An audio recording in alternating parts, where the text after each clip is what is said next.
Hey everyone, welcome back to the Poplar Report. We don't quite have enough updates out there to do a full update video, so we're going to give you something special. We're going to be talking about what practical things you need to do in order to get prepared for this coming election season. You know it's going to be crazy. You know that the hurricanes and the storms and the wildfires have all been absolutely nuts. But what's going to be even crazier are your neighbors going even nutsier, right? I'm not talking about your normal neighbors, the ones with the right yard signs. I'm talking about your neighbors with the wrong yard signs. I'm talking about the people downtown who don't think the same way you do, who don't have jobs, who just want to take from other people. These people who think that when they are wrong, they should go to a store and steal all the flat screen TVs. These people are probably going to be problems as we go into this. Whether we're victorious or whether they're victorious, I anticipate seeing problems ahead. We're going to go over 10 items that you should be gathering right now. You should be getting stocked up with. Some of these are going to be a little more weather dependent, depending on where you are in the country, but things you need to be doing and hopefully these will spark some ideas for you and get you more prepared. Okay, number one, power backup. Raccoons can take out transformers. Well, so can people. And we have a very long wait time to get transformers. We have a long wait time to get a lot of other power units out there. And if people are making it hard to travel down roads, it's also going to get hard to replace power lines, all that kind of stuff.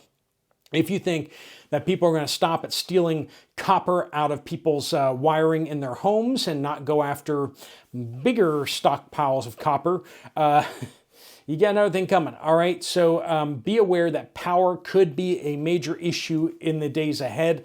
Will you have power? Will you be able to power your cell phone? Will you be able to power, other stuff, communications devices, anything that you may need medically? You need power backup. You need a, conventional generator. I'm a big fan of dual generators, gasoline / propane generators. I'm a big fan of stocking up on propane if you can. If you can get a big outdoor tank, awesome. If you can get some 20 pounders, that will run things quite well. Propane doesn't go bad. Now you have to make sure your tanks don't rust over and then eventually get compromised. But other than that, propane lasts. All right, so propane is a great way to go. Make sure that your generator can do gasoline and propane if possible. If you're just not going to stockpile any propane whatsoever, then just get gasoline, I guess. There are also diesel generators out there, but usually they tend to be bigger. And then do you have a way of storing electricity? So if you, either conventional or go solar, or better yet, do both, right? If you can have solar and then you can have a backup to the backup of a conventionally powered generator that can top up your solar generators, that's a fantastic way to go. A lot of people who need that, Curtis Stone, who has his semi-off-grid farm that he's built up on the mountains in Canada, he talks about that too, where he has to run his generators a few weeks every year kind of thing in order to top up his solar because he doesn't get enough solar in the winter to keep everything running. But power. So solar, and then also conventional, and then maybe even some smaller battery packs like phone chargers and that type of thing. Number two, water filtration. Water filtration or chemicals. Make sure that you have some way to purify the water yourself. If you trust the government to do it forever, dependably for you, well, good for you, but I think you may see things a little bit differently politically now. I am inherently distrustful of the government, and also just knowing that the government is probably not going to be able to follow through on all the things that it wants to do, even if it tries. So water filtration or chemicals, Pull shock is one of the favorite chemicals out there, but it's a nasty, nasty chemical. There are other options out there. Do your research and do that. Make sure that you understand the difference between chemical filtration, filtering out chemicals in the water and getting rid of bacteria and viruses and that kind of thing. So those are two very different things. If your water is contaminated with chemicals, you need a different system, a much more robust system than you do if you're just trying to get the poo bacteria out of it. All right, so water filtration, but then on the other side, number 3, you need rainwater catchment. You need a source of water. So if you have a stream or a lake nearby and that's where you're going to get your water, cool. Then you don't necessarily need rainwater catchment, but I would personally want rainwater catchment wherever I am because it's just way more convenient than carrying buckets to and from a water source if the water source is a little further away. So some sort of way to get water and then some sort of way to store water. One of the easiest ways to store water is to have stored water now. Stored clean water right now, if you put tap water into plastic bottles like 2-liter soda bottles, gallon jugs, make sure you clean them out very, very well, especially if they're I would not recommend using milk jugs, but if you have like spring water jugs, if you have other jugs of like diet sodas or diet drinks, those are really good because they don't have any sugars or anything like that that bacteria can grow in. But lots of small bottles, or you can just purchase bigger water containers, having some trash cans that are brand new. I'm not saying that there aren't any chemicals in them, but in an emergency situation, you can deal with some minute trace chemicals and stuff like that, I promise you.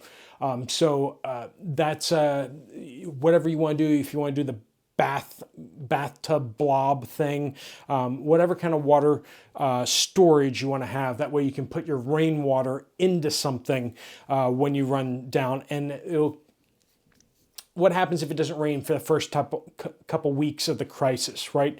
You want to have some stored up so to get you over that hump.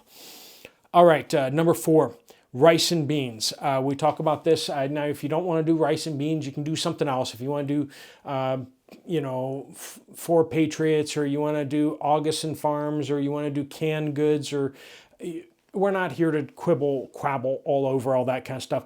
Long-term food storage, lots of it, at least a year. And you say, Steve, that's insane. Sure it is. But guess what? Here's a little secret. It's about to get insane out there. And the people who are prepared for insane are going to survive relatively comfortably. Those who are not prepared are going to suffer for it. Number 5, blankets and heavy winter clothing. If you're anywhere north of North Carolina, anywhere where it gets cold, okay, you need heavy winter clothing more than you think you do, particularly layers. And then 2, you need more blankets. You just need more blankets. You can use blankets for everything. You can, when I was working in Central Asia, one of the things that we would do is we would take up blankets over a doorway, and we would nail in the blanket over the doorway so that there wouldn't be that air leak around the door. Those are interior doors, exterior doors, also windows. You do that over the windows too. You would also actually like hang rugs up on the walls to help insulate the walls even more. So you need blankets, blankets, blankets, blankets, and then you can build blanket forts for yourselves. You can create a warm room and then just have lots of blankets in there. If you have enough blankets, you can stay warm no matter how cold it is outside. All right, so more blankets, more winter clothing, especially that layers. 6, wood and fuel. So once again, this gets back to propane. I'm a big propane fan. I'm pro propane. And also wood. If you have a wood burning stove or capabilities to do that in your home safely, having corded wood delivered to your home, or you can make it your own. You can go chop up the wood yourself if you want to, or you can get it delivered relatively cheap, and it stores fairly well. You need to take care of storage of it, but have fuel to keep your home warm this winter. Once again, think about not heating your whole home. Think about heating part of your home. In an emergency situation, you don't need to heat everywhere. You just need to heat one room and stay nice and warm. 7, antibiotics. You need antibiotics, friends. Antibiotics, other necessary medications, that type of thing. We've seen how bad the medical system is now. Once it gets crazy, is it going to get better or worse? I'll leave that one up to you guys, but I think you'd all agree that in difficult times, the medical system's going to get worse, not better. Number 8, security. Some of you guys have limits on what you can purchase, because of your location or potentially because of your history. But whatever that looks like for security-wise for you guys, boomsticks if possible, vests. Make sure you have vests. Have hard helmets, hard hats, and night optics if at all possible. I know night optics are extremely expensive. There are some cheaper options out there that are not nearly as good, but you can get into some of the digital versions for $100, $200. But everyone says you just need to go all in for that. But take your steps. Go a little further if you can. But make sure you have the basics. Make sure you have a boomstick with a flashlight on it that you can turn on and off. That's not great, but it is a whole lot better than nothing. It's a whole lot better than what our friends in the UK can get, right? Am I right? Or what you can get here. Anyway, in Spain, security. Have that, and then don't forget all your accoutrements. Don't forget all the little bits and baubles, perimeter security, exterior solar-powered lights, motion activated, all that stuff. Do all the goodies. Have driveway sensors that will alert you somebody's coming up the driveway. If you can put those in other places too where people are coming in by foot. Definitely a good thing to know when people are coming your way. Have a dog. Having a competent dog will definitely do you well. Also, roosters can do that sometimes too. Roosters can be useful that way too. 9, trash bags. You need more trash bags, black trash bags. You need to be able to black out your windows. You need to be able to deal with trash, continue to be generated. You have so many uses for trash bags. You can make a poncho out of them very easily. There's just so many myriad uses of trash bags, but being able to black out your windows is going to be a big one. You're going to want to make sure that nobody can look in your windows, and that if anyone starts coming through your window, you can see them coming in and use your security devices on them. So trash bags, that's something that you don't have enough of. You need more.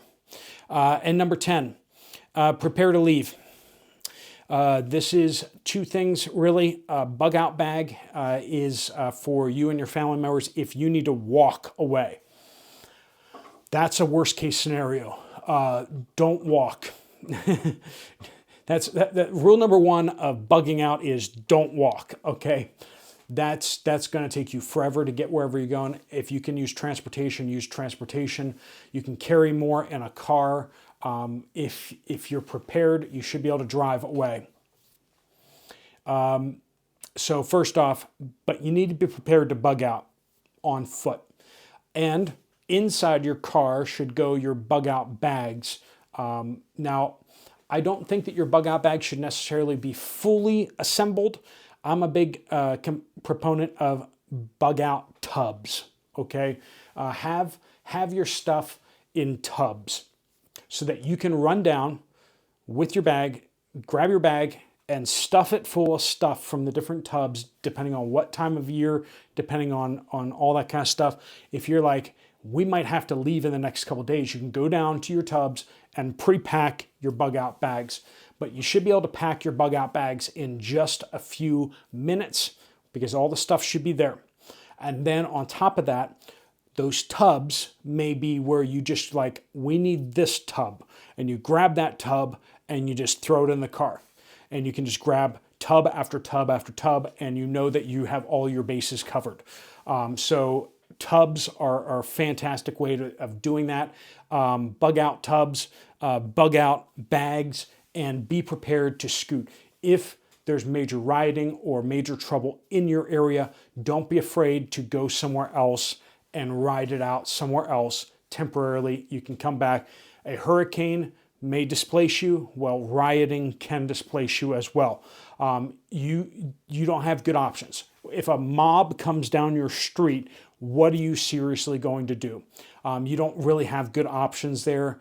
If you do something, you may end up in prison for the rest of your life. If you don't do anything, you may end up in the church cemetery for the rest of your life. Okay, not good options. The best option is not to be there in the first place. Bug out. Be prepared to bug out. As election cycle comes to a head, know your surroundings, know the people around you, and know the situations that you're in. All right, friends, thanks so much for joining with us. If you have some other tips or tricks, other items that I didn't list, I only scratched the surface. There's so much more, but if you want to give tips and tricks to other people, pop them down in the comments down below. Thanks so much for being with us. If you want to check out another video from the Poplar Report, there's one right up there. I'll see you over there, or I'll see you guys later. Steve Poplar of the Poplar Report out.